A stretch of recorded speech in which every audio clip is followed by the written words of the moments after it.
This week on Africa Journal. I might be young and probably will regret it in the future. Birth control procedures in Kenya.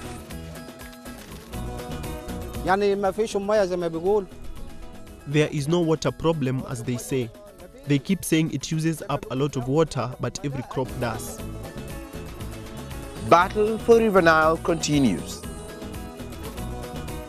My dream is to play in a World Cup final. So I am trying hard, I'm working hard every day. And later, trance of stardom in Togo.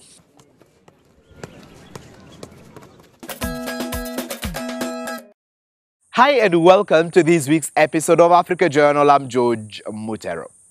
Now, family planning is an essential way of having a strategic and well-managed future for most families today.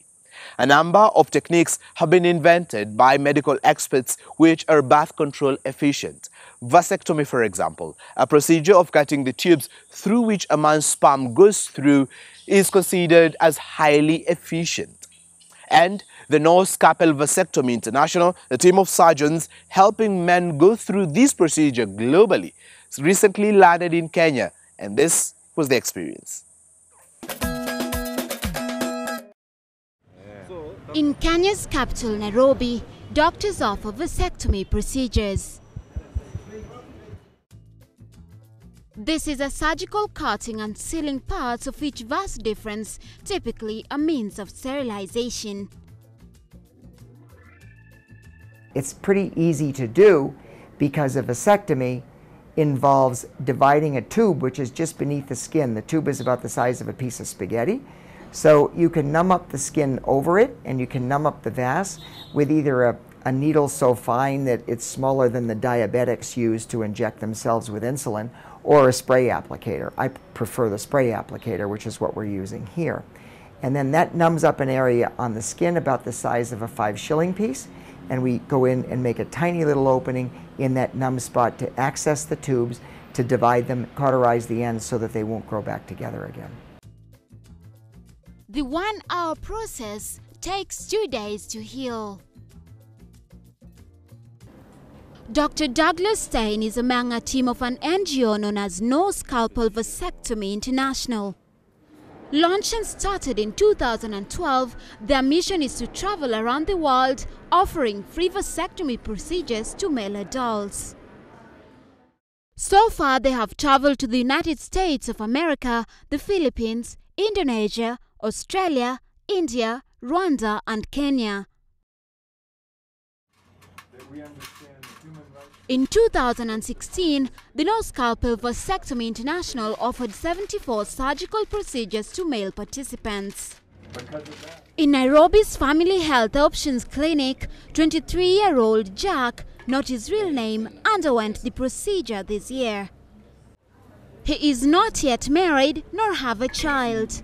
A very high percentage of families don't actually work out. People have children because they need children at a certain moment, but not many people figure out what they will do after they get the child. When Jack took the bold step to go on with the surgery, he decided to follow his own instincts.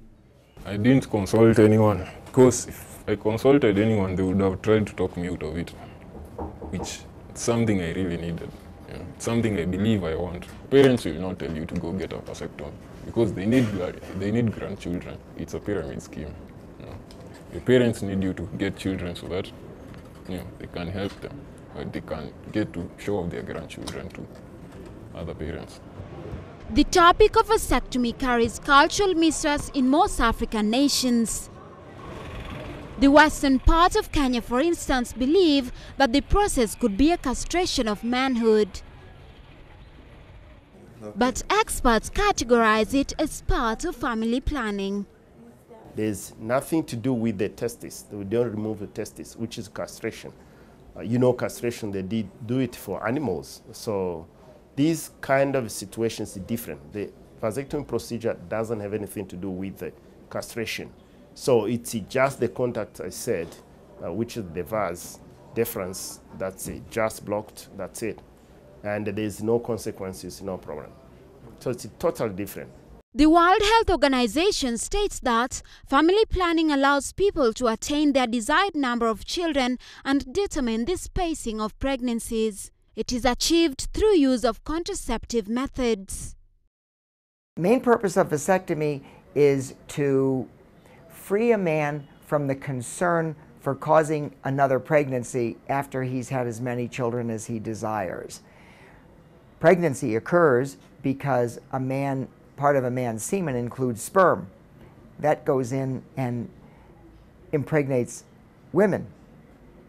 If you can keep the sperm from entering the semen, you can render him unable to cause another pregnancy. Though vasectomy stops the flow of sperms in the male semen, men are still advised to use protection while having intercourse. This is because vasectomy does not get rid of any sexually transmitted diseases. Kenyans hold a mixture of reactions to the medical practice. I think it reaches an age where the couple maybe they are done having kids and all that, so they may decide to have the vasectomy for the guy, and I think it's okay. Personally, I don't approve of vasectomy. One of the reasons is that it's a permanent procedure which is not reversible. By bad luck, a spouse may go to heaven. A man wants to remarry. The other wife that you marry will want children from you. So you can imagine if you went through vasectomy, which is permanent, you would not be what you'd call in African culture, total man. Reverse vasectomy is possible, but costly and sometimes unworkable.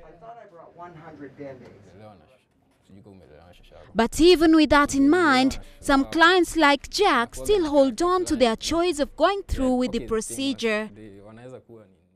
I might be young and probably will regret it in the future, but for now, I think it's the best decision I've made. But when that time comes, when I'm older, well, we'll deal with that then. Meanwhile, the No Scalpel Vasectomy International continues its mission by traveling around the world and offering vasectomy to willing men in the developing countries. Moving on, the battle for Africa's longest river, the Nile, is still on. Egypt, Ethiopia and Sudan are still at loggerheads despite years of negotiations to reach a common ground. Ethiopia is currently on a high gear to build the Renaissance Dam as farmers in Egypt continue facing shortage of this precious commodity.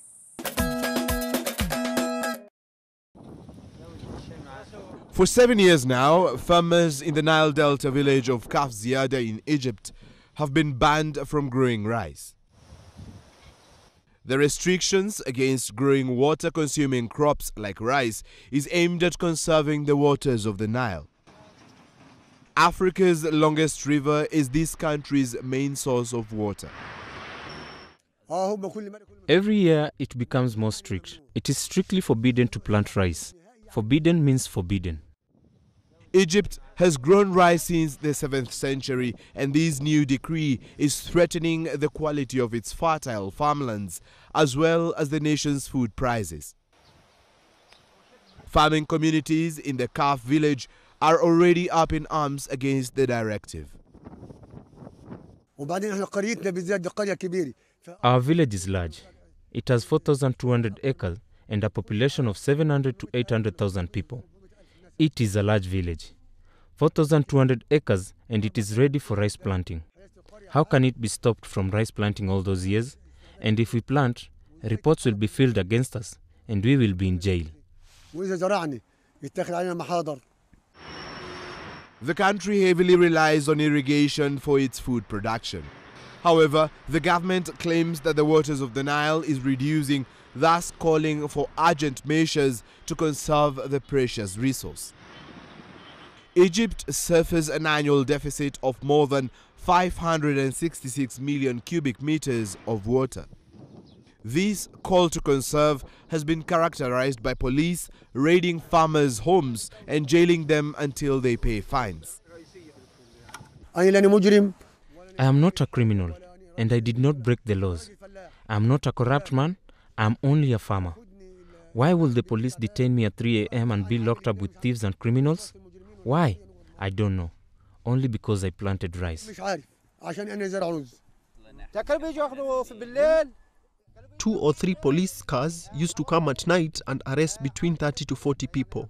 They knock on their doors and detain them. Rice traders say the crackdown means Egypt will likely be a rice importer in 2019 after decades of being a major exporter. And more woes are flowing in with the Nile waters.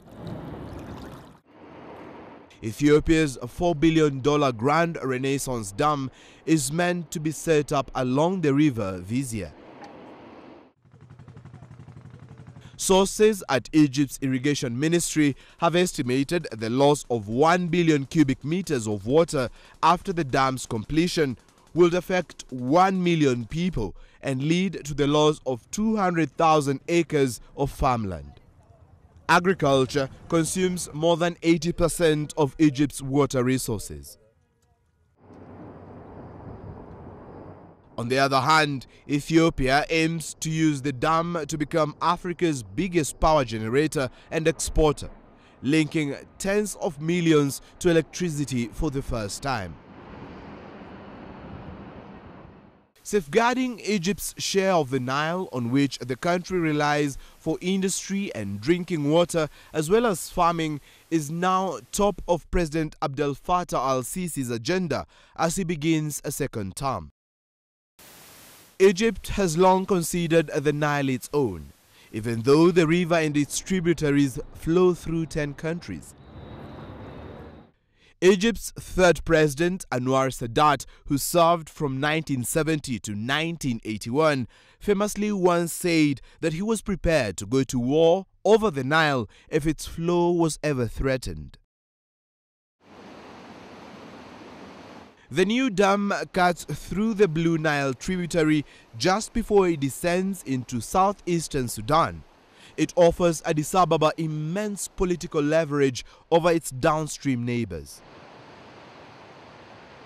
Sudan and Egypt are the biggest users of the river for irrigation and dams.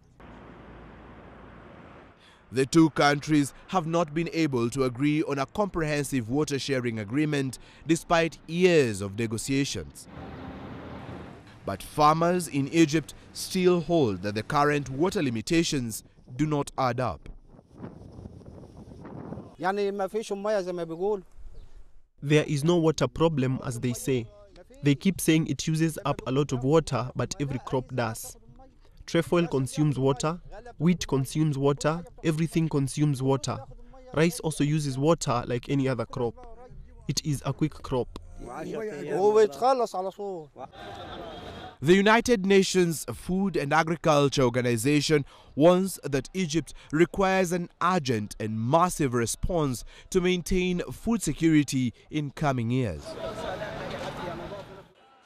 Egypt's population of 96 million is projected to grow to 151 million by the year 2050.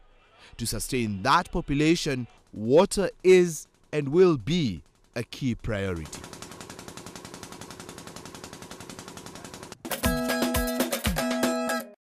It will be sad not having Egyptian rice anymore. And for that reason, I hope for a quick resolution to this matter. Time for a short break now. But here's what's on when we return.